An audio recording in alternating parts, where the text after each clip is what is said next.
जाते नहीं, इतना टाइम हो गया, मुखिया जी के आदमी बुलाओ थे। भैया हो, चलो मुखिया जी के द्वार पर आदमी बुलाओ तारे। का कइले बड़ी का काम बा? चाचा कहाँ बाड़न? चलो बा थाली में सुतल बारे। चल। सरपंच साहब का भल भाई बोला के लेके आइल बरे वो लगे हमरा के। अच्छा रुको, चाचा कहाँ बड़े? उ जाग होने सुतल बाड़न। अपना चाचा का लाके लेके चली। ठीक बा। चाचा हो उधर सरपंच साहब आ गइले।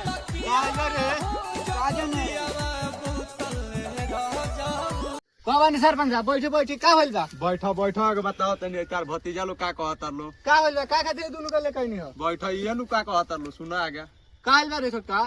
हम घर में ना रहे, हमरा घर में हिस्सा चाहिए। तोहर का विचार बा बड़का? जब एकर ये विचार बा तो लगा दो हिस्सा घर में। दोनों घर में हिस्सा मांगे तार सुनतो। हम का कहें सरपंच साहब, ये काम ना करी, कल मुखिया जी को बुला के फैसला करवाइए दी। तो चलो कल हिस्सा लगाइए दी, एक फैसला कर दिए। करा दी। आओ कल